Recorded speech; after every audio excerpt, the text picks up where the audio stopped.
Maliens an bɛ aw bɛɛ lajɛlen fo k'aw ladɔnniya ko bi ye tarata ye mɛ kalo tile 13 san 2025 aw denkɛ n'aw balimakɛ Aliyu Badara Diko Badi le Malien Kati 24 o bɔlɔlɔsira sanfɛ an ka émission mandi kɛnɛ kan ni o de ye acte du jour ye. Balimaw o de hokumu kɔnɔ an b'a laɲini aw fɛ a k'an ka jamukan ka partager ka sanga ni a kɔnɔna kumaw olu nafa yɛrɛ kama. O de hokumu kɔnɔ bi an bɛ babu fila bɛ anw bolo an bɛ fɛ ka minnu walawala aw ye a ka faamuyali sɔrɔ o kunkan. Babu fɔlɔ an y'a ye k'a fɔ polémique ba de wulilen don o kunkan AES jamanaw kɔnɔna na an filɛ waati min na i ko sisan ka d'a kan ni kuma ni a ma faamu i b'a ye k'a fɔ n balimaw ni i y'a faamu ka taa sansi mun fɛ i b'a analyser ka taa o sira kelen de fɛ wa i b'a faamuya ka taa o sira kelen de fɛ. Nka an y'a ye k'a fɔ fɛn min ye an ka babu fɔlɔ in a faamuyali a dɔgɔyara kosɛbɛ AES kɔnɔ o de la an y'an ŋaniya ta an bɛna k'a la ɲɔgɔn fɛ an ka lamɛn donc ka walawalali k'a kan. Babu filanan o bɛ tali kɛ la force unifiée de l'AES olu ka sebaayaba mun n'u y'a ta zone des 3 frontières kɔnɔ plus précisément Mali yɛrɛ fan fɛ Indelimane o mara la i b'a ye anw ka état major général des armées o ye communiqué ba k'a kan k'a yira k'a fɔ ko an ye terroristes ka base belebele dɔ ci i b'a ye k'a fɔ à quelques kilomètres de Indelimane an bɛna walawalali kɛ o kunkan ka état major ka communiqué kalan ni ka a kɔrɔ la nati bamanankan na o la sa an b'an teliya a nɔgɔni fɛ n balimaw ka don an ka babuw kɔnɔ joona joona an ka faamuyali jɔnjɔn sɔrɔ a ko kunkan o de la sisan i b'a ye k'a fɔ fɛn mun ye Poutine balimaw ale kɛlen ka kuma ta ka sanga ni 80e anniversaire de la victoire russe contre le nazisme a ye kuma ta kuma mun ni a bɛ ka ɲɛsin capitaine Ibrahim Traoré ma kɛrɛnkɛrɛnnenya la jɛɲɔgɔnya mun bɛ Russie ni Burkina olu fila lié ɲɔgɔn na a taara fo ka t'i da se kuma dɔ ma kuma mun ni a faamuyali dɔgɔ sɛbɛkɔrɔ dɔgɔyara kosɛbɛ ka d'a kan i b'a ye k'a fɔ Poutine ale bɛ ka kuma langue russe la nka maa bɛ yen mun bɛ ka a bayɛlɛma fana français la français mun fɔra an y'a ye k'a fɔ caman ma français in kɔni faamu komi an tɛ jigin maa la ka d'a kan an ka kan tɛ walikan don c'est la langue de Molière donc kuma mun ni a fɔra surtout ko restaurer l'ordre constitutionnel face au groupe armé terroriste balimaw o kuma in o de ma faamuya caman y'a ta k'a fɔ ko Poutine ko a ye élection demandé k'a y'a laɲini capitaine Ibrahim Traoré fɛ k'a ka élection kɛ ka segin ordre constitutionnel kɔnɔ balimaw an bɛ fɛ aw ni ne en quelques secondes 27 secondes an ka jɛ an ka Poutine lamɛn an ka segin an ka kuma in lamɛn mun de fɔra au juste a kɔrɔ ye mun ye au juste an k'a dɔn k'a fɔ ni élection don walima ni élection ko kuma tɛ bɛɛ lajɛlen n'i ka faamuyali sɔrɔ a la nka bɛɛ k'i ka analyse kɛ anw y'a faamu ka taa sira mun fɛ an bɛna o walawala aw ye an ka sɛgɛsɛgɛliw kɔnɔna na donc o la an b'a to a ka lamɛnni kɛ en 27 secondes.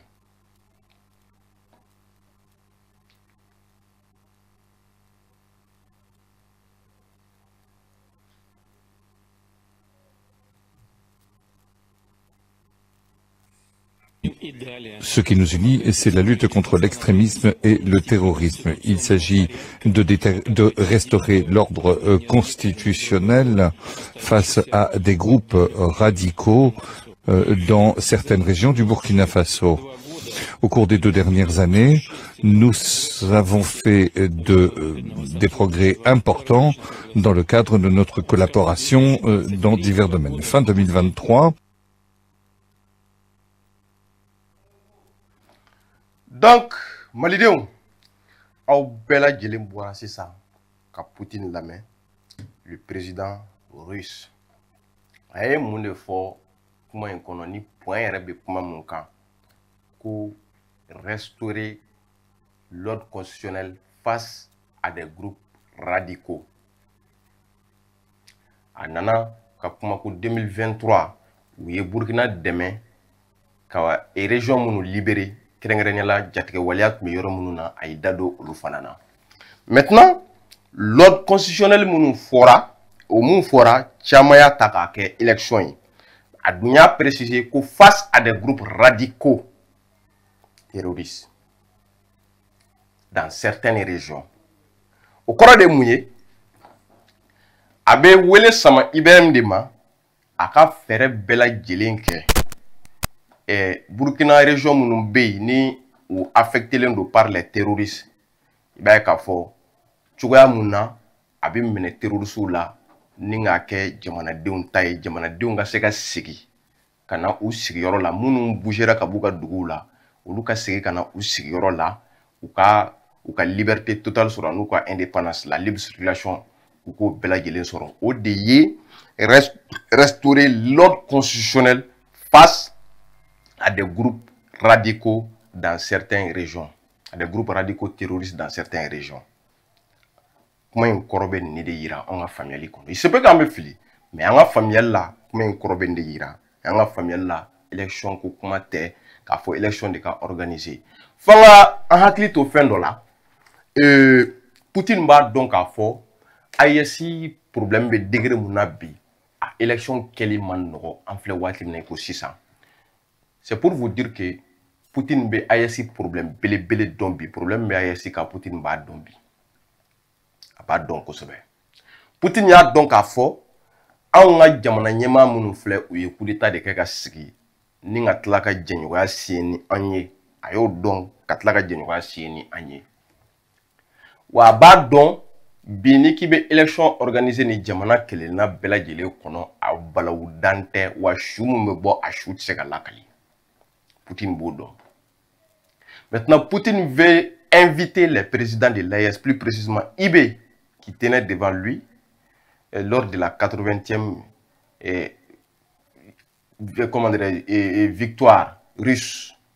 contre le nazisme. Donc,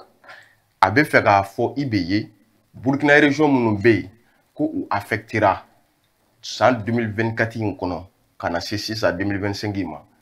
Donc, Abo Bela Jelen Kalama. Donc, Akaba fo Ibe ka fere beke. Au cours de Ibe ni marobi de memuna. Wala sa, groupe terroriste, ou luka seka kele, ni région nous kono, a dougma ou ka seka lafia, ou ka segi, ou sa ou ya korola. Donc, Ibo ou kuma fonye, ni de ou kuma photo Ibe en gros français. Kuma bendeka, mais en famille la, élection ko kuma te. Oh, halni, femouni, maoubu yara nyinga muna. Est-ce que Poutine, kanga élection ko kuma fo bi envle wati muna anga jamana nyimro wi? Est-ce que Poutine kanga élection ko kuma fo lui? Ka sangani ami janyoga mun kono, ka sangani problème be ayesi kono bi ni Poutine ba don. Est-ce que Poutine kanga élection ko kuma fo anga jamana nyima wi? Parce que chama ga famille la Poutine de manga ke maye mu be élection ko kuma fo anga jamana nyima wi. Balmaw anga jamana nyima ka coup d'état, c'est-à-dire que Kaira ka fo kanga jamana nyema ko élection make ku sigi o te ka Poutine degu no kungale ro ka Poutine degu Poutine kunte élection plutôt partenariat signé anye wa hal na be partenariat signé Poutine be ala nyina nga nyema o fe kabiri wati jan kabiri partenariat signé 1 mois 2 mois ba fo ko élection ke mais anye sanjol ka jenyoga la phobie Poutine me élection ko kuma fo nga nyema we atala ka chedom bla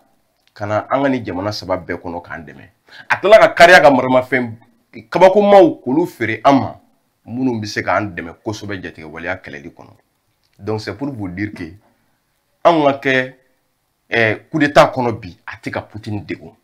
parce que chama Poutine minani kumaima, mais c'est pour vous faire savoir que Poutine n'est pas dans des calculs personnels fanga famia et munu Poutine bla kata sirajugu fait aka famia ka fo abe fili kono peut-être que Poutine ga propos au mase ka famu nga aya nyini aka sebe koro famu. Donc anga jenyo wa rebo certifié ayo imaginer na soro ani franci kundo halsa si samba soro pression mu meka ke o de dro élection bi se ka ke chugumna franci bo élection pression dro ni ke o pression dro ni be franci bulu élection ko l'ordre constitutionnel. Mais Poutine m'a délicat opération killing en phobie. Donc, être dans le coup d'état, dans un régime de coup d'état, ne dérange pas Vladimir Poutine. Mais il faut assurer sa responsabilité. Femme Poutine préoccupé, ODOE, il a responsabilité, il a assurer. i kan ka mun kɛ jamanadenw ye i k'o kɛ i ka jamana satisfait i mago bɛ mun na ale bara i k'a fɔ a ye n'ale bɛ se k'i dɛmɛ la cogo min a b'i dɛmɛ a fana mago bɛ mun na i fɛ yen a fana k'o f'i ye n'i bɛ se k'a dɛmɛ cogo min na i k'a dɛmɛ a bɛ fɔ o de ma ko le partenariat gagnant-gagnant. Assimi jamana ɲɛma Assimi i da don nin bɛɛ lajɛlen na ka tɛmɛ donc c'est ce qu'il faut comprendre nin de bɛ sen na an kan ka ɲini ka nin de fana faamu donc n balimaw an b'an teliya an bɛ taa babu filanan kɔnɔ joona o babu filanan i b'a ye k'a fɔ n balimaw fɛn mun ye an ka force unifiée de l'AES olu ye sebaayaba dɔ ta sebaaya mun fana bɛ bunahadamaden nimisi wasa a bɛ maa nisɔndiya kun bɔ i b'a ye n'a fɔra la force unifiée de l'AES finitigi minnu bɛ yen n'u bɛ baara kɛ jamana saba tɔgɔ la Burkina Mali Niger tɔgɔ la nka u ka baara a baselen don ni jamana saba ni ɲɔgɔn cɛ k'u frontières lakana ani jamana mun bɛ i b'a sɔrɔ n'o ka jatigɛwaleya juguyalen don ni tɔw ye ka teliya ka na secours la ka na olu dɛmɛ ka taa o force unifiée olu filɛ ka terroristes ka base ba dɔ de détruire balimaw mun sɛbɛkɔrɔ ka bon ka su bɔ su mun ka bon hakili ma sigana t'o la an ka état major bɛ communiqué in ɲɛfɔ cogo min na nanzarakan na an k'a lamɛn état major ko l'état major général des armées informe l'opinion que la montée en puissance de la force unifiée des confédérations des États du Sahel se poursuit avec la planification et la conduite d'opérations conjointes sur l'ensemble du théâtre unifié. Au Bolé, à cause s'appuyant sur une étroite coordination des services spécialisés à travers les mécanismes de fusion du renseignement, la connaissance de l'environnement et de l'ennemi permet un ciblage toujours plus pointu. La précision et la puissance de feu en constante augmentation des forces caractérisent la réalisation des effets sur le terrain. Balmaou, à Kotoukouni, ainsi, dans la journée du 8 mai 2025, dans la continuité des précédents succès opérationnels dans l'ensemble de l'espace AES, particulièrement dans la zone des trois frontières, la surveillance des mouvements transfrontaliers a permis aux sentinelles aériennes du Mali et du Niger de localiser et traiter conjointement une base des groupes armés terroristes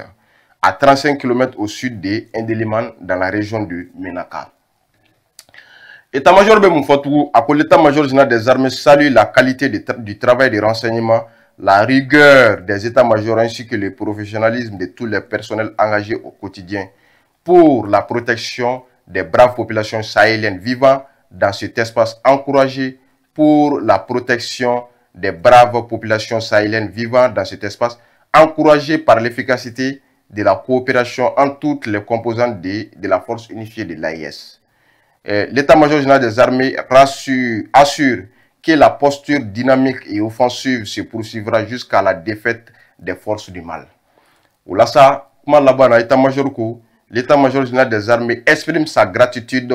aux populations qui soutiennent l'action des forces malgré les pressions et exactions menées par les lâches et obscurantistes. L'état-major appelle à toujours se démarquer des terroristes. Ils nous vaincront. Balmaou, la force unifiée de l'AES, awakili be keleke mine drone nunu na kata se charo abe keleke mine jugu ba munu do na banga jamana saba be bolo o keleke mine o be force unifiée de l'AES to la à 35 km de Ndeliman be Menaka marala jatige wale tiglamaw ka sege kunafonia do sera force unifiée de l'AES ma ye kunafonia en soro cogodi Niger service de renseignement ka fara Mali ta ka olu de barake ka kunafonia sɔrɔ k'a fɔ ko jugu tigilamaw ka base dɔ be à 35 km de Ndeliman. Sɛgɛsɛgɛli kɔfɛ fɛn min an ka service secret mɔgɔw u ye a dɔn waati mun na k'a fɔ ko force unifiée de l'AES mɔgɔw bɛ se ka ninnu gosi u y'o bɛɛ lajɛlen kungo n'o ɲɛɲɛ fara ɲɔgɔn kan balimaw professionnalisme kɔnɔ baara dɔnniya kɔnɔ k'a di an ka force unifiée mɔgɔw ma ko a bɛ se ka taa u gosi ni heure masina in na ni waati in na u bɛ nin yɔrɔ in na ka point bɛɛ d'u ma u ti jɛn cogo min na balimaw o la an ka force unifiée mɔgɔw ye pankuru ta ni ka ti yanga base juguba in kunna balimaw ka missile fili ka jigin ni base ninnu kan k'a bɛɛ lajɛlen ci k'a kɔnɔmɔgɔw ni a kɔnɔnaminɛw k'a bɛɛ lajɛlen kɛ ɲamanɲaman ye donc état-major bɔra k'o de lakali ka yira k'a fɔ ko ni force in kabiri a créé fo ka na se bi ma balimaw u bɛ baara la u ka baara dɔnniya kɔnɔ ni waleya in kɛra mɛkalo tile 8 fɛn min ye journée kɔnɔna na san 2025 ni waleya in kɛra o waati de kɔnɔ donc balimaw an balila k'o sebaya ta o base kelen kɔnɔ i b'a k'a fɔ u ka ɲɛmɔgɔ caman tun b'a kɔnɔ minnu fana bɔnɛna o nin na balimaw vraiment a kɛra succès ba de ye an bolo Indelimane ale mara la donc balimaw zone des 3 frontières bɛ ɲini ka kɛ bi jahanɛmɛ ye Bamaci wale tigilamaw bolo a kɛra sababu ye bi Bamaci wale tigilamaw n'o ye terroriste ye u bɛ ɲini ka kɛ taayɔrɔ dan ye zone des 3 frontières in kɔnɔ ka d'a kan anw ka jamanaw kɔnɔ yan cɛmancɛ la kɛrɛnkɛrɛnnenya la centre kɔnɔ Niger la même chose Burkina la même chose an bɛ fɛn o fɛn poroporo n'u bɛ tunu an na u dayɔrɔba de zone des 3 frontières ye o de kɛra sababu ye hakilila jagabaw kɔnɔ an ka ni jamana saba y'a ŋaniya ta ni ka ni force in dilan k'u bila zone des 3 frontières kɔnɔ o fana ka ci n'u tilala na ka taa yen o k'a sɔrɔ an bɛ se k'u minɛ yen k'u ta tiɲɛ walima an bɛ se k'u kunbɛn k'u ta tiɲɛ u kɔni kana tila an na n'u tilala cɛmancɛ yan fan fɛ u kana tila an na fan dɔ fɛ donc nin de ye ko in fɛɛrɛ ye o la sa an ye nin sebaya ta fɛn min ye Indelimane ale mara la 35 km balimaw an b'a fɔ ko tare au même moment an bɛ an ka force de défense mɔgɔw an b'u fo kosɛbɛ an tɛ se ka ɲinɛ u kɔ wa an mana kɛ diɲɛ fan o fan an hakili b'u la wa an miiriya b'u la fɛn o fɛn bɛ se ka kɛ k'u dɛmɛ balimaw an na o waleya donc o la an b'a fɔ vive l'armée malienne vive le président Assimi Goïta vive l'ensemble des forces de l'armée malienne l'ensemble des forces du Niger de l'armée du Niger l'ensemble des forces de l'armée du Burkina an bɛ foli di nin bɛɛ ma k'a fɔ halisa ala ka sini kɛnɛya di an n'u ma balimaw ni de tun ye babu 2 ye mun n'an bɛ fɛ ka walawalali k'a kan bi actu du jour kɔnɔ a ka a jɛmukanw partager et consommer avec modération nin yɔrɔ in na an b'a yira la k'a fɔ ni ne bɛ dan sigi an ka bi walawalaliw la k'a fɔ a ye ko a k'an bɛn waati wɛrɛ inshallah assalamu alaikum warahmatullahi taala